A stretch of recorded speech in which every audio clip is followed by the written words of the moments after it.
If you think becoming a nurse is just about passing exams and showing up to work, this episode is going to open your eyes in a way you did not expect. Because the truth is, becoming a nurse will stretch you mentally, emotionally, physically, and even personally in ways no one fully prepared you for. And if you are already in it, you will know exactly what I mean. Today, we are talking about becoming a nurse will stretch you in every way. But here is how to survive it and still love what you do and what it really takes and why this career will change you forever. Hey, my MOMAFEY family, come on in. Your journey has brought you here. Take a seat and relax because the next couple of minutes will change your life. First, let me introduce myself to some. I am MOMAFEY, and I am on a mission to elevate women who are becoming, women who are growing into themselves in real time, and women who hold families, careers, and relationships together. I bring my lived experience as a wife, a mom, a nurse, a leader, a coach, and a woman who has walked in many seasons in life. This podcast is for women who know she is becoming and is ready to understand what that really means. Now, this week's topic is, you guessed it, becoming a nurse. Becoming a nurse is not just a job title. It is a transformation, and it is a process. It is extensive training where you are learning to think fast, to act wisely, and to still care deeply all at the same time. You are also expected to demonstrate a high level of competency, develop strong clinical skills, and manage your time in environments that do not slow down for you to catch up. You are also learning how to give good customer service at a level most people do not really understand. And you are dealing with patients, their families, their emotions, your emotions, and expectations all in one shift. You are also dealing with coworkers, staffs from other departments, and don't forget those doctors. So you are expected to do all of this while also protecting your own energy. Not to mention, you got to still learn all of the policies. You got to follow the protocols. You have to think about the legal responsibilities and liabilities, which is big in the healthcare industry. And you have to also be up to date on technology that is constantly changing. And let's be honest, it requires all your physical, emotional, and spiritual strength. The long hours and the team building and also the difficult assignments and the understaffing, the high ratios, all you have to keep an ability. You have to actually have an ability to keep going, even when you feel like you have nothing left. But here is where it gets real. This is what many nurses and frankly people who are in the healthcare industry want to know. How do I manage my stress, anxiety, and emotional exhaustion from working while I am becoming a nurse? And once I become that nurse, how do I maintain it? Also, how do I build my identity beyond always taking care of others? And because nursing is not just a shift job, Once people know that you are a nurse, you become the nurse everywhere. Family call on you, friends depend on you. You are expected to show up at all times. And then here is another question that comes in real strong too. How do I speak up and advocate for myself in environments where I feel overworked, understaffed, and unappreciated? So here's my story of becoming a nurse. I began my nursing career, probably some might would even say in high school, because in high school I took a class, I believe it was called some type of health class, where you were able to go and experience working in a healthcare facility and see what it's like for in the health fields. And so I, wanted to experience becoming a nurse, because in a couple of episodes I talked about how my mom wanted all of us to become nurses. So I kind of just went along with that. And so I did apply for this health class in high school. And from that health class, I was able to go, and my very first job in the healthcare industry was actually in a nursing home. And I worked there for 3 hours every day, supposed to be 5 days a week. But I was first working in the kitchen, helping just putting food on the trays. Now I'm 16 years old, so 16, 17 years old. So it's not much that I can actually do. And then it went from there. They had me going along with some of the nurses' aide to help with food, setting the patients up with their trays and things like that. So I did that for a good little bit. And then once I left that year, I believe that was my 11th grade. In the 12th grade, I no longer worked for that particular little nursing home. Then I went on to become what they call a licensed practical nurse.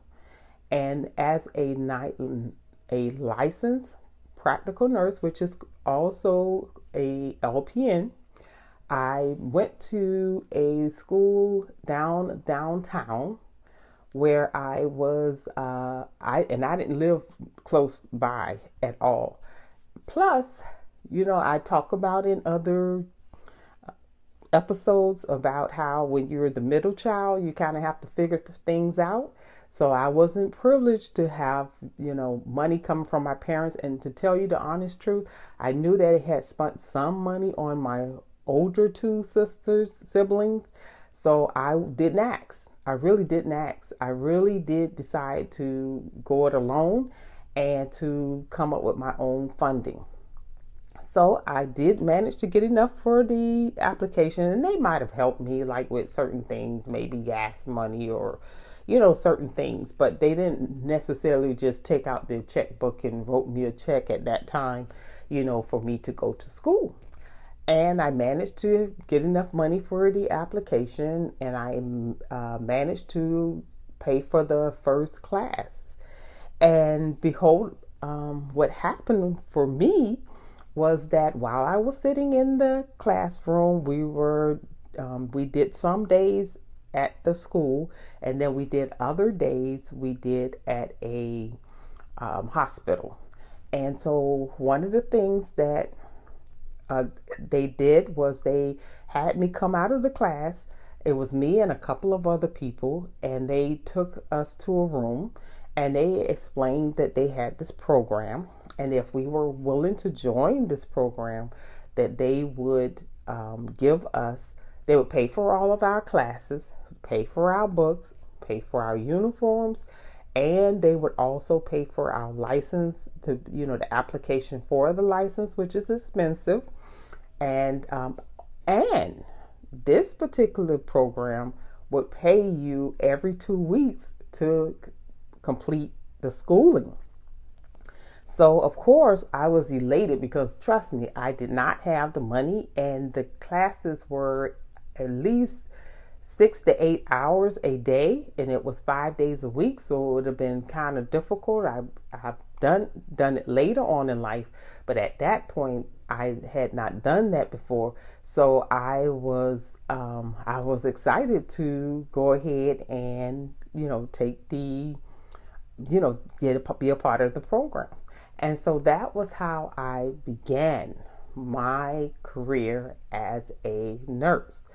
And that particular school, I can remember when I went for the interview and they asked you, why do you want to become a nurse? And I can remember that I did say to the lady, because I wanted to help people. And I remember that, and I was able, because you had to be approved to get into this. You couldn't just apply and then if they had a seat, you were able to get in. You had to be interviewed and they had to approve you to be a part of the class. So that's how I began my nursing career. And one of the things that I will say about that particular schooling that I really, really love, that my becoming a nurse there made a difference, it was Lindsay Hopkins. And what made the difference was that it was very hands-on. You had to actually do the things, and the instructor had to sign you off while you did each one of the things that nurses do. And so everything on that list had to be signed off before you could graduate from the program.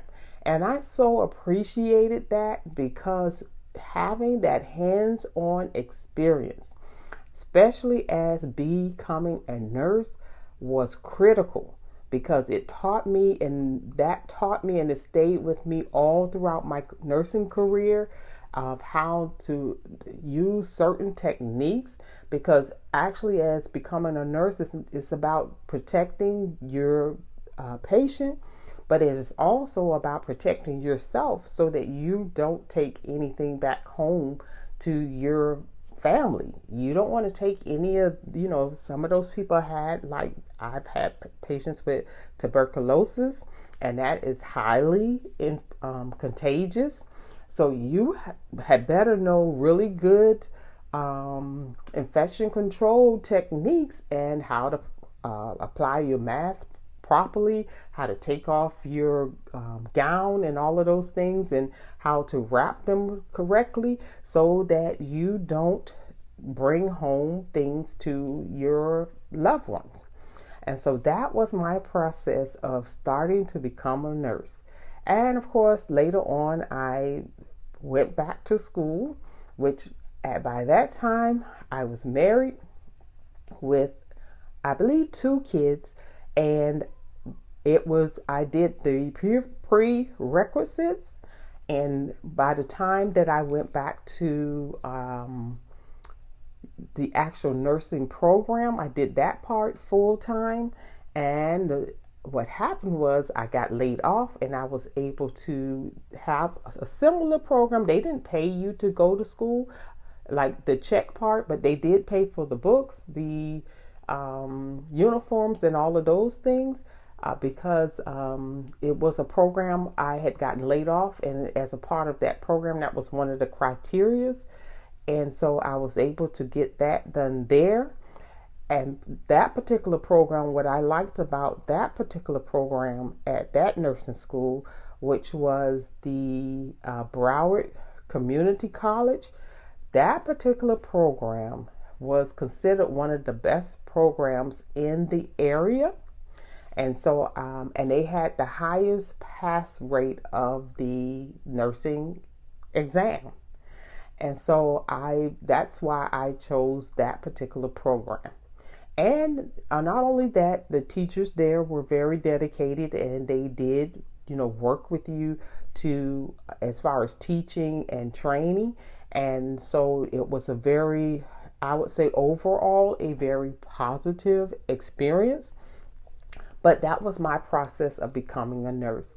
But we all know, as nurses, it just starts there. Once you graduate from a nursing school, Your training actually just began. That is getting the education and that is getting the license, but that is not the becoming part of becoming a nurse. You don't become a nurse until after you have passed that test or gotten a job, because some people get a job dependent on them passing the test. You become a nurse on the job. It is an on the job training. And so for all of you new nurses out there, all of us have been there at one time or another. I know that a lot of times they had an old saying, I don't know how true it is now, but that nurses eat their young. And so sometimes the people who have been there a while, they tend to try to make it a little bit difficult for new nurses coming on. They kind of send them through like one of those, you know how when you want somebody to kind of have to, go through something in order to test them. They kind of send you through like a little bit of a testing, like you joining a sorority or something. But I just encourage you to, if that's your heart desire to be a nurse, to get through it. It's not going to be there all day, always rather, because you're going to become the thing. And what is going to happen is you're going to eventually earn that right. And the way that you earn that right is by becoming the best nurse that you can be. And that is by all of the things by doing all of the things that I talked about, learning the policies, learning the protocols, getting your certifications. All of those things will help you as far as becoming a good and great nurse. And I would also say to anybody who wants to become a nurse, and if you are new to this, make sure that you keep a posture of being humble. Because the ones that come in new and they have a sense of humility, there is a nurse on that floor that will take you under their wing, and they will sort of be your coach, and they'll be that person that sort of watch out for you. So look out for that. If you are a new nurse and you are becoming, they're there. You just have to find them. So I want to say this clearly to you. You can be a great nurse and still choose to protect your peace. You were not called to pour from an empty place, because as a nurse, it can become so overwhelming at times that you end up getting what we call burnt out, and you can begin to start pouring out from an empty place. But you weren't called to that. You were called to serve from a place that is sustained, that is protected, and respected. Now, let's talk about what you can actually do to have a successful journey of becoming a nurse. One of the things I just gave you a tip about coming in and being humble. That's one tip right there. But here also, you can build a simple reset routine. And this is for people who are in nursing. I did nursing for about 40 plus years. So you can say that I'm tried and true. And so one of the things is this simple reset routine. That may not be what you call it, but when I talk about it, you'll kind of understand what it is. And you may not call it that, but if you do it, then you know that this works. Whether it's you do it every day, or if you do it at the end of a hard week, or if you have to take short weekend getaways. Now, for example, daily, when your shift ends, your mind is usually still working. So you would need to take 10 to 15 minutes before going into your home, whether you sit in your car, or some people, you may want to do this when you get home, maybe while you're taking a shower. Take some deep breath and mentally close your shift. Tell yourself, my work for today is complete. What this does is it helps reduce the stress and the emotional overload, and it helps you to make a shift from work to home. Some shifts, meaning your 12-hour shift, this is easier said than done, because it really actually is going to depend on the events of the day.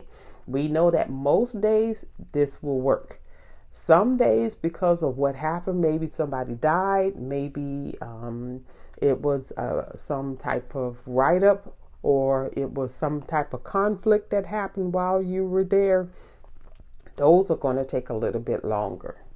But by all means, you still have to do a reset, but the reset for those days looks a lot different. Now, another way to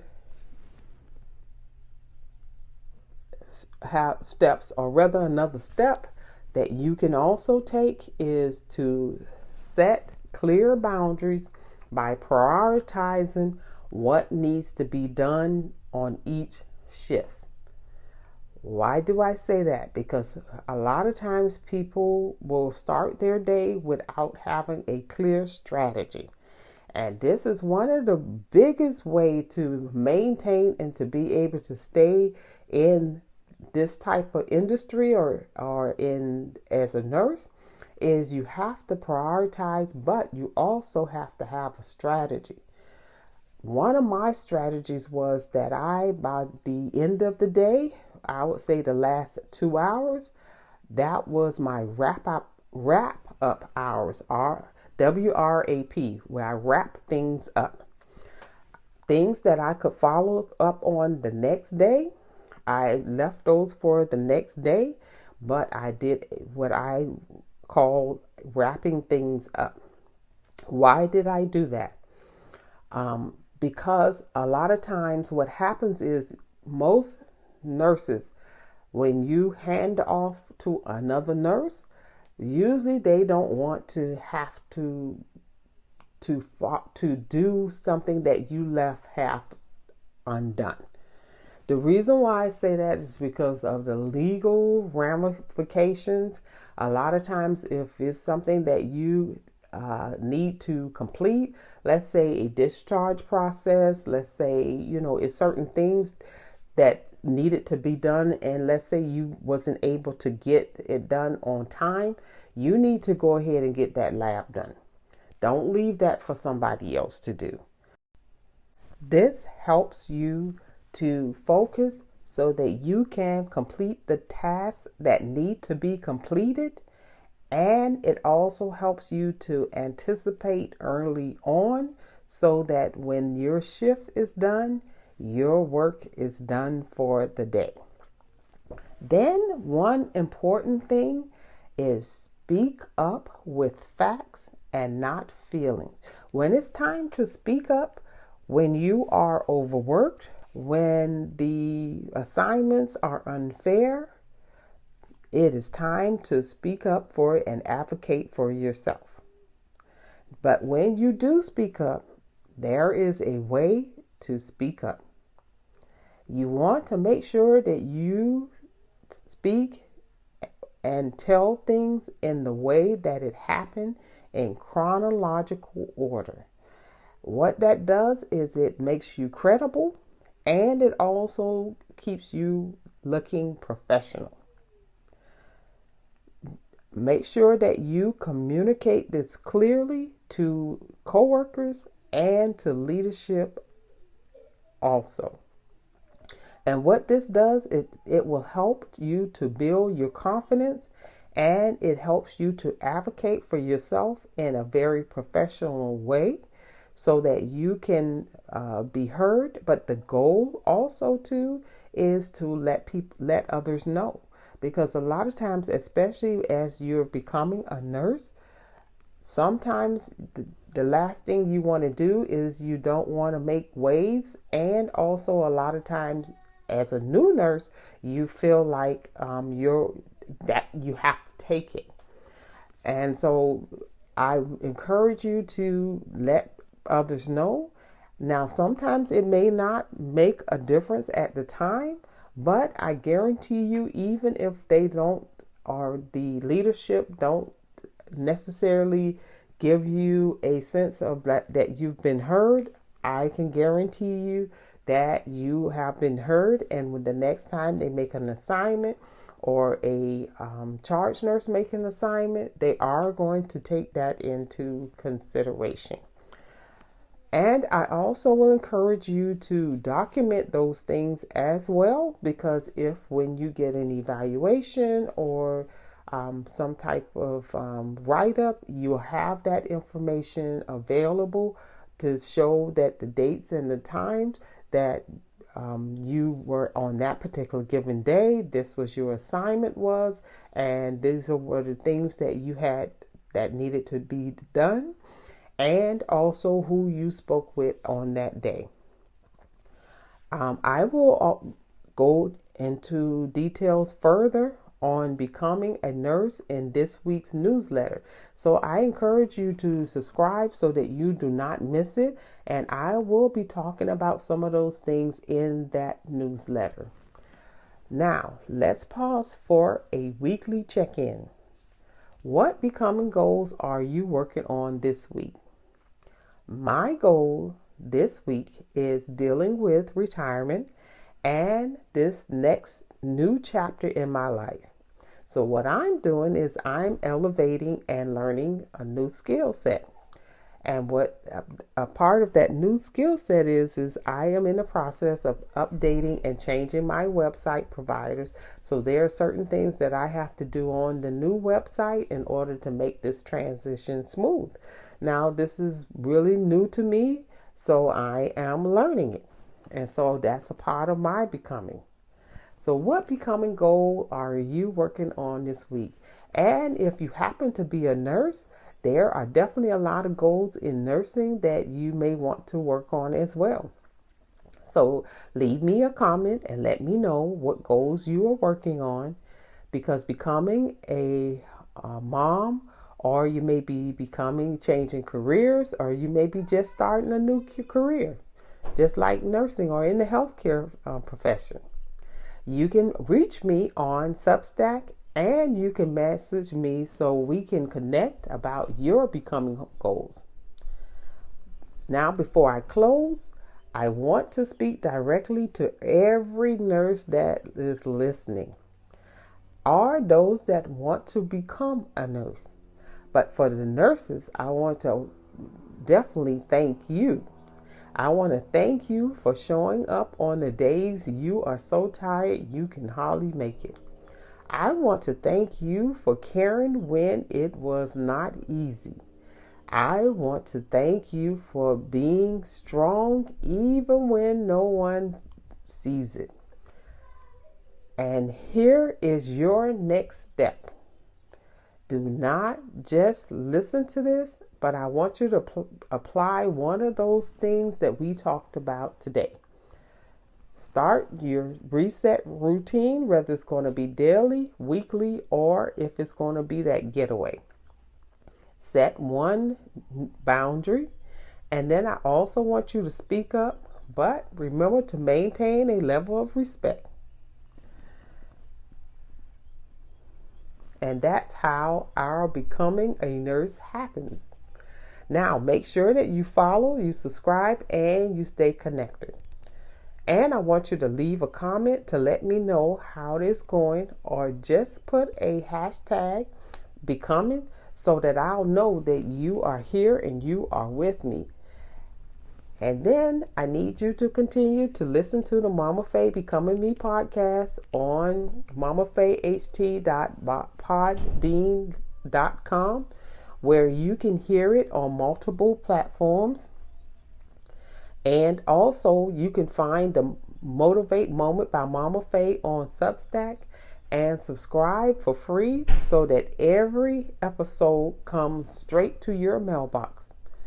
And consider becoming a paid subscriber, and you will get the Mama Faye Goals Journal for Women download for absolutely free. what happens is I'll give you a discount code, and it's 100% off for you as my thank you for supporting what I'm doing. And then remember, I talked to you about subscribing for free to the Becomers newsletter.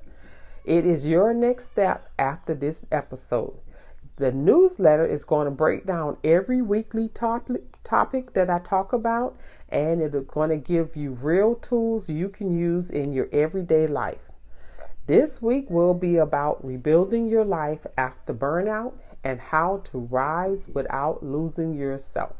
And I think I want to also deal with some of the things that we talked about today.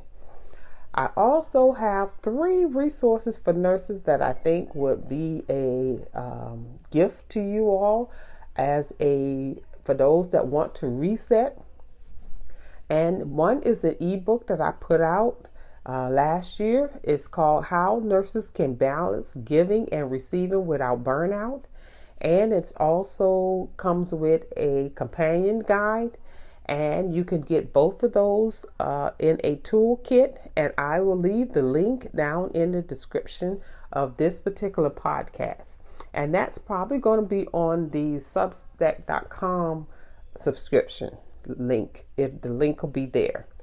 And also, along with that, there is a Becoming Me, the Reset and Identity Shift. That is a part of the Becoming episode. I really want to encourage you to go back and look at that particular episode. And that one is going to talk about how to reset and about identity shift. And I will add those. And I'm going to add also a link to those of you who are in nursing and you want to become a nurse. There is a webinar that I did, and I will leave the paid link on the description as well. Or you can go to my new website. It's coming along. It is MOMAFEY-HT.com. My old website is MOMAFEYHometraining.com, and you can find all of these resources and more. And I'm also excited about the new tracker that I have. I updated it just recently, and you can track your daily, weekly progress. Just visit my new website, MOMAFEY-HT.com website, for more of those resources as well. Don't forget to follow me at MOMAFEY-HT across all social media platforms so that you and I can keep growing together, and also you get an opportunity to see all of the things that I am doing. Now, here is what we are going to be talking about next week. We're going to be talking about becoming a manager. That's something that I know too well as well. So I'm going to talk about becoming a manager. And I want to thank you for listening today. That is it for now. And I will see you next time. And I got something to say.